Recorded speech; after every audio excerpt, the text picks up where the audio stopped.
All right, well, let's hop in and get started talking all about running student voice exchanges. We are recording today and we're only going to run about 30 minutes or so. So let me hop right in and get started. My name is Tila Beischer and I'm a customer success manager. I work primarily with thought partners on the West Coast, so California, Oregon, Washington, and Arizona. Been at ThoughtExchange for a few years. My background is all in marketing, tech, and customer experience as well. So I have lots of experience in coaching in stakeholder engagement processes as well. Here's what we're talking about today. So we're going to be about 30 minutes, as I mentioned, and what I really want you to get out of today's session is a practical understanding of how to run student voice exchanges. These are unique exchanges in that the way that you change the language, the way that you present them and invite people in will impact the final results that you get. So I want to make sure that today we cover all of the details related to that. And here's exactly what we're going to talk about. So I want to start with offering some use cases and some cadences for you. I know that some of you came with ideas in mind, and some of you were inspired by Dr. Kellogg's presentation on Wednesday about his student voice exchange, and you're looking for your own ideas. So I'll give you a couple of those. I want to talk about partnering with students and promoting exchanges. Do you want to do them live? Do you want to email them out? What works best? And then also to hop into a product tutorial as well. If you've been to a masterclass before, we try to talk as little about theory as possible and actually be running and creating the exchanges as much as possible. Then we're going to do an exchange Q&A at the end. Small piece of housekeeping is that I am alone on this call. So if you have questions, you can add them to the chat and I'll get to them. Or we are going to run a Q&A at the end of our 30 minutes to answer any questions too. So either add them now or wait for that. Let's hop in and talk about use cases and cadences. And so on Wednesday, we heard Dr. Kellogg's fantastic example about how he engaged his students with equity work. He wanted to talk with them all about anti-racism, their experiences of equity at his district. And what he really spoke to as the value was hearing about how students spoke to each other and also hearing about what he could uncover when students are often afraid to tell adults. And so running the exchange, because it is that safe space of anonymity, you can't identify who people are, they're able to speak really openly and honestly with you. And I think another benefit for the students is that when you're running an exchange on a complex or a difficult topic, you're giving the students an opportunity to reflect on the question before you're sharing, before they're considering other ideas, and then also before they're reacting as well. So you're building in kind of that reflection period for them. And so here are some really strong use cases that we're seeing people use for student voice over the past couple of months. So obviously the first one, you're going to see this come up all the time in all of our events, is talking about distance learning or hybrid learning models. And so what we're seeing are districts and education leaders really reach out directly to students to ask them what's working well and what needs to be improved with distance learning or hybrid learning models as well. Then using those results to inform the actual classroom and learning experience. That could be applied to any manner of things. So that could look like to how is the tech that we're using working for you? If you are in person, how safe are you feeling? How is the transportation feeling for you? Maybe for students, you also want to talk about the curriculum, grading and assessment. Any of those changes that would require engagement from students can benefit from the exchange. Another thing that you can do with those types of exchanges and all of the student ones is to be really strategic with them and to ask survey questions to accompany the open-ended question. And so if you asked a high impact survey question, like what grade level are you? And then you asked another one, something like how satisfied are you with distance learning? Ultimately, you would be able to parse your results by this is what was coming up for people who said that they were really satisfied with distance learning. And this is what was coming up for people who said that they were dissatisfied with distance learning. What does that mean for my students? And how can I change that experience for them? And you may remember that from the first Superintendent Leadership Council, Dr. Quinton Shepard said that when he ran that exchange as well with his district that included a survey question about satisfaction, he thought that it was the most valuable exchange that he had run because he was able to understand things on a different level. The other opportunity that I want to offer you as a use case is to talk about anti-racism, diversity, and equity as well. This is exactly what Dr. Kellogg's exchange was about. And I also want to reiterate the recommendation that you build up to this process. So remember that Dennis at the end of our session spoke about the need to have this be a cadence. It's a continuum of courage as well. Think about where your students are at and where you need to start, and then what conversations that you need to have to move the wheel is on that. The final topic or use case that I want to offer you today is student wellness. And this is something that we're seeing a lot of districts engage about right now. I'm noticing that this is a really large topic, assumingly because of the time of the year. Things are wrapping up or starting to wrap up. People are starting to think forward and reflecting on the past year. And so having exchanges to track student mental health, to create a space for people to share really openly about what they're experiencing, can be a really powerful way for you to build your programming or any changes that you want to add in for next term or next semester.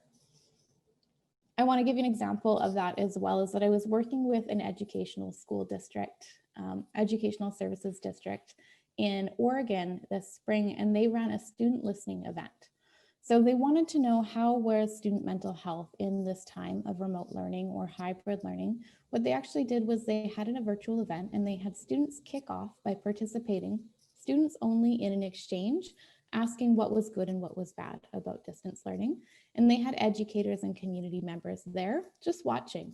Students then spoke to the thoughts as a panel. So it was the opportunity to highlight student voice in relation to that mental health piece and actually have educators learning directly from them. That's something that you can try, is sharing the results from your student voice exchanges with your staff. So if you run an exchange with your students all about their experience in hybrid learning or learning at home, make sure that you share the summary report or you talk through the results with the staff as well, so that you're bringing that empathy and experience piece all across your district and all across the different levels of the organization. The other thing that I want to highlight here is the word cadence up at the top of this slide. We heard Dave talk about this, we heard Dennis talk about this, but exchanges don't work when they're run just one. So what you really need to do is to explore, if I'm working on an issue or a problem, what are the multiple conversations that I need to have to solve that? If I know that my students are burnt out, where do I start? And then how do I get more granular with running exchanges to ultimately get to a point where we're having fostering open communication with students and administration or staff about that fatigue or about that mental health piece as well.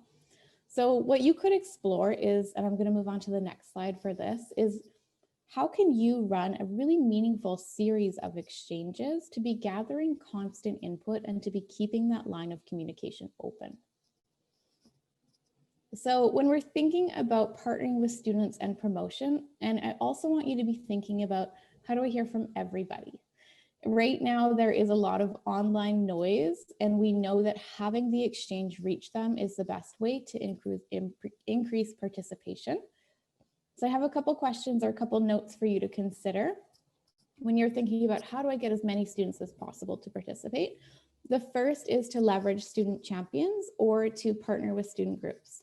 So are there any student groups that you can partner with directly to design the exchange? Maybe they can help you in writing the question, help you in writing the introduction, and then they can promote it with their peers. They could share it out via their own network. They can speak to it in their virtual meetings as well. Another piece as well, if you're thinking about improving student participation, is, are there any students who are skilled at making videos? Could you have them make your introduction video? Students are more excited about watching those videos when they see themselves in that video as well. So that could be a really interesting strategy. And are there any student groups who you do not often hear from, who you think could add their voice to this? How would you reach out to them? That could be, if you have your English language learners, can you make sure that you offer the exchange in multi-language and let them know that they can participate in other languages as well? Let's talk about hosting the exchange as an opportunity for boosting participation. You know, every exchange can happen synchronously or asynchronously. When you're thinking about reaching out to students, if you can host it synchronously using presenter mode, so run it as a live exchange, I recommend doing that. The reason being is that we always see the highest volume of student participation happen when the exchanges are live. So if you know that your principals are having a meeting and students are going to be invited to it, a virtual school assembly, have them spend some time, or maybe you show up and you actually host the exchange for them as well. Or could you have class time spent to have people participate in the exchange? Maybe every teacher gets a link to the exchange and they walk people through how to participate as well. I'm also seeing some districts host superintendent or leadership listening sessions regularly, and students are welcome to attend those. And you could start those off with what is the most important thing for us to talk about today? Everyone participates in that, and then you can talk through with the students as well. One other detail as well, that if you are going to email the link out or put it on Google Classroom, put it on Blackboard, however it is that you're reaching out to students right now, make sure that you customize your introduction to let students know the value of their voice being added as well. All right, so we're going to move into a tutorial now. I want to move actually into the product and walk you through some of the details that you're going to need to consider. We're going to talk primarily about question design and moderation as well. So here I am in the product. You are all familiar with this. And to create an exchange, I just click on create. I'm going to start in the exchange gallery because I want to highlight for you that there are student voice specific exchanges or templates in this gallery. If you haven't seen this before, the gallery is a library of templates available to you to basically click and go with your exchanges. So any of these you could run with students. You could run an anti-racism one, a diversity, equity, and inclusion. And click on show more here and here. Always remember that you're clicking on show more. There is a student success area as well. And then if I click on meetings down here, here we go. People and culture, I have student voice wellness. I'm going to click on explore. And this is what you could think about asking your students. So if you wanted to run one of these wellness exchanges, you could ask them, what are your thoughts about how we can best support your mental health and wellness? What do you need to feel supported at school? What are some type of wellness activities that you would like to see in order to support self-care this school year? This one I would likely run with high school students and nothing younger, thinking about the language. What can students do to help you and others feel safe and respected? And what issues or challenges are you having this school year? Let's run this one. What do you need to feel supported at school? And the reason being is that when you're running exchanges and you're having students participate in them, what you really want to do is make sure that the language resonates with any reading level that you are having participate. So what we typically recommend is that you have students grade 5 and above in your exchanges. You may also want to think about using participant groups for grade level. So if you think about something that a 5th grader would share compared to something that a 12th grader could share, their answers might be different and the rating step might not make sense for them, or it might not resonate with them. So what you could explore is having participant groups, elementary, middle, high school, and then having students hop into the appropriate participant group. Then they're sharing and rating with their grade level and with their reading level, but you ultimately get that dashboard that has all of the pieces in one place. So if I were going to write that question or edit that, I would click on exchange question. Again, making sure that it's really simple, that it makes sense for any reading level. Another piece as well that I often see with student exchanges, if you use the word you in them, they're able to see themselves more in the exchange. What we often see is in those broader, those district-wide exchanges, we use the word we or our a lot. Whereas with student exchanges, if you ask what do you need, then they feel that it's personally tied to them and they're more incentivized to participate. Introduction, as I mentioned, you always want to make sure that you're customizing it to let students know that this is for them. Let them know you're not always asked about these decisions and this is your opportunity to add your voice, and that we want you to do so in a really mindful and on-topic way. The other detail that I want to highlight here in your introduction is that I always recommend when you're reaching out to students, letting them know that the conversation is being monitored and that you want the thoughts to be appropriate. So there is some template text. If you see a thought that is rude, hurtful, or identifies a person or group, you can report it by clicking in the upper right corner of the thought. That lets people know that the exchange is being moderated. Click on save and attachment or video. This is where you would attach your video. So you can either upload a file or you can upload this. Oh, actually clicked on the file button there, but that's exactly how you would upload it. Or you can upload a YouTube URL as well. If you wanted to use YouTube, and if your district already does, you get all those analytic pieces as well. The next detail here that I really want to highlight for you is moderation and thinking about moderation. This is really important for student exchanges. We know that when we're reaching out to our leadership team, we often don't use any moderation, but if you're reaching out to students, you probably want that safety net or that added layer of support. So having a really strong understanding of these settings is important. The first thing to know is that these settings are always turned off by default. So moderation every exchange is off by default, and that's different than what it was before the summer when these used to be on. So if you haven't run an exchange in a while, make sure that you go into moderation and check it every single time. The other thing to know about moderation is that there are two different types. So this one here is participant moderation. This is saying that participants can flag the thoughts of others. If a student is in the exchange and they see a thought that they think is inappropriate, they can flag it. And this button is deciding what you want to happen when that thought is flagged. Do you want it to be removed from the conversation and none of the other students can see it? Or do you want it left in and then once you review it, you remove it? My recommendation for student exchanges is to turn that on. So the thought is flagged, it's removed from the conversation, and then you can add it back in. These details here, these are machine moderation. I'm curious, of those of you who are on the call, how many of you have used machine moderation before? And if you want to use the raise hand function, I see one yes. Yep. Yeah, so we're at about 50-50. Some of you have used it, some of you haven't. So let me just go over how to use it if you haven't. Machine moderation is using a computer algorithm to monitor thoughts. So it is watching every single thought that is shared in your exchange and deciding if it is appropriate or inappropriate. So you can use it with two different variants. First is it's reading for thoughts that are rude or hurtful. So if a thought has an inappropriate word, if it's rude, then it will automatically be flagged if I turn this on. Your other option is to have it review anything that identifies someone.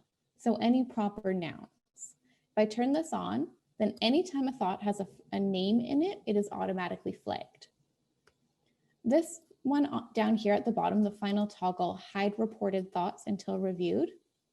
This is the same decision as up here.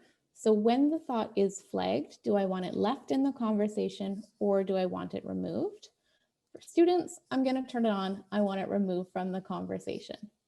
So then I would click on save, and how this is going to function in practicality for those of you who haven't used it is that every time a thought is flagged, you as the exchange leader receive an email notification. And it's up to you to respond to that quickly and decide if you want to approve or remove the thought. I know that many of you are busy, you're district leaders, you have a lot to do. So if you need to delegate some of that work, you can do so. You can add one of your leaders to your dashboard using the manage feature and they can flag thoughts with you.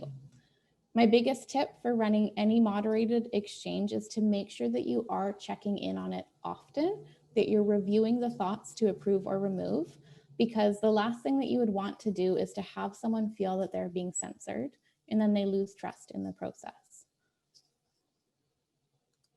I'll click on save there. The launch button is what we're going to click on next. This one is already live because when you create from the Exchange gallery, they actually are automatically launched. So this is where I would click on presenter mode. If you haven't run a live exchange before, you click on presenter mode and then you click on present. I would hop into my virtual meeting with my students and screen share this. They can join by QR code or by clicking on the link. We have lots of help articles all about how to run a presenter mode exchange. And then the other detail that I really want to highlight for you here is the reminder function and sending reminders. I'm going to open up, just as an example, bear with me one moment. Let's hop into this one here. We'll hop into the sample exchange. I want to open up a dashboard. Perfect. And I want to show you that if you embed the word cloud in your reminders, so you can export this word cloud for your exchange, put it in your reminders to your students, can be a really good visual to trigger more student participation. What I like about using this methodology is that it is simple and easy to digest regardless of reading level. So you can embed this visual in your reminder messages as well to get more people to hop in and rate in the exchange. The final detail before we move into our Q&A is that for student exchanges, they really want to know what came about as a result of the exchange. They want to know, how did sharing my voice actually impact change? And that can change someone's perspective on school. It can change their perspective on how they sit within this experience as well. So for you, one of that accountability pieces to consider is, how am I going to share this information back with students? And what I'm going to encourage you to do is to explore maybe creating a video of you talking through the slides. So just like this, we ran an exchange asking you, where are we doing well and where can we improve? We heard from 1,629 of you, and you shared 2,614 thoughts. This is the word cloud that came up in the exchange. The thing that you thought as a group was most important was counselors and mental health as well. Then you could talk through the rest of these slides as well and then share that video out. Reason being, again, students love video. They interact with it really well. It's your opportunity to close the loop and speak directly to what came up in the exchange. The most important part of this strategy is that at the very end, there's this wrap-up slide. And if you haven't seen slides before, you have the opportunity to customize this to speak to your next steps. So if I was running this sample exchange with my students all about what do we need to do to care for your mental health, what I would include are the next steps of what are we actually doing as a result of this exchange. So we are setting up more teacher to student interaction. We're going to have social hours on Zoom, et cetera, et cetera. So that is the tutorial component. Let's move into a Q&A now. I want to give you space and time to ask questions. For those of you who do need to be off sharply at 11:30, we are going to record this, but we'll move through this as quickly as possible. Click on presenter mode. Great, click on present. I know that those of you on the call are pros, so I'm going to give you 3 minutes to participate instead of 4. So if you want to share your thoughts and questions about running your own student voice exchanges, join this exchange. Use the QR code. I'll pop the link into the chat too. Alrighty, well, let's start talking through these. We still have a bit of time left. Could you please show the participant groups? Absolutely. So if you haven't seen participant groups before, this is a feature that you can use to segment your conversation. And we actually have a masterclass coming up all about segmentation, so choosing between survey questions and participant groups. But when you create an exchange, what you have is this opportunity to split people apart based on their response to a demographic question. So participation groups, I could ask, what is your grade level? And maybe I have 5, 6, 7, so on and so on. I would need to pre-enter all of them. And how it would work is that when the students join the exchange, the first thing that they see is being asked to say what their grade level is. They choose it, and then they go through the exchange as per normal. So they would read the introduction, watch the video, and then answer the survey questions and go through the sharing and the rating process as well. It's really beneficial for doing that segmentation where it's going to be more meaningful to the participant to be able to share just with other people within that group. All right, next one here. When moderating, how does one remove identifying information? The thought or idea may be appropriate, it just has too much information. Absolutely, I would err on the side of safety when you are running a student exchange. So if you think that it could possibly identify an individual or a small group, remove it. You cannot edit and just remove the identifying information. So what that could be is that when you're running the exchange, you're actually really coaching students on how to participate. Be cautious with sharing anything that could possibly identify someone. Great suggestions. Thanks. Thank you for attending. I'm so grateful that you took time out of your Friday, especially a Friday before a holiday, to learn a little bit more about this. And feel free to reach out. You have my email now from the invitations with any questions. What would you recommend for an ideal number of students to run a student exchange? It's a really good question, and I think that it depends on the initiative or the project that you're working on. If you, for example, are talking about student equity and you already have a student equity council, maybe you start with them and you run an exchange with that group and use them experiencing the exchange as an opportunity to get them on board with partnering with you for a future larger exchange as well. And that's something that I'm guessing a lot of you are trying right now, is that transition to running exchanges with smaller stakeholder groups before expanding outwards to build them up as champions in the process. What I would say is that if you are going to run the entire district student exchange, figure out a way to segment it so that it does make sense for people as they're going through that rating process. So maybe that looks like using participant groups at a grade level or at a site level. Students need follow-up, and walking them through the results will demonstrate that they have been heard. Absolutely. I think that's a really important piece. Have you ever seen a student run exchange? So students themselves running the exchange? I have, actually. So we saw a student council recently be given access to run and create their own exchange. They created it and had their participants, or their students, or their student body, I guess you would say, participate in the exchange as well. They generated the report and shared things back as well. So that could be something that you explore too. That would obviously depend on what your license looks like. How many seats do you have? Another thing to consider too is, do you want to give them the license to do that if they're only going to run one exchange, or do you want to build the plan so that they're running a variety of exchanges to get the most ROI on that spend of giving the license to that person? Is there a maximum number of participants that you recommend for an effective exchange? There's not. You've probably heard about our statewide exchange, but I would think about those groups, that segmentation that you can explore. You don't want people to feel that the exchange is so large, there's no way that they could possibly sort through all of that data. So how can you segment it and separate it to be more meaningful for the individual in relation to their stakeholder group? And what I would say as well is, you could do a district-wide student exchange, and it might be more meaningful if it was district-wide. It would depend on what you're talking about. But oftentimes for students, their knowledge that they're sharing is local.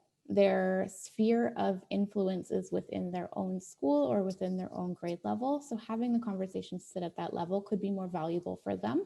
It might be more meaningful for you for working with the results. A good example of that I could think about are Portrait of a Grad exchanges, which we had a lot of people running last year and the year before too. So they were reaching out and asking people about what are the qualities that make an exceptional graduate, trying to build that profile. And what they often did was use survey questions to identify different school sites, or use participant groups to separate it, because different programming at different school sites could impact the ultimate results that you get. What is the programming that's available to that person and their specific experience as well? So those are all of the questions today. Thank you so much for sticking around these extra 2 minutes. It was really great to meet all of you again. I enjoyed seeing your faces on Wednesday. I'll send the report and the recording from today as well, and feel free to reach out with any questions. We're thrilled that you're running student exchanges and can't wait to see what you come up with. Take care. Have a great Friday.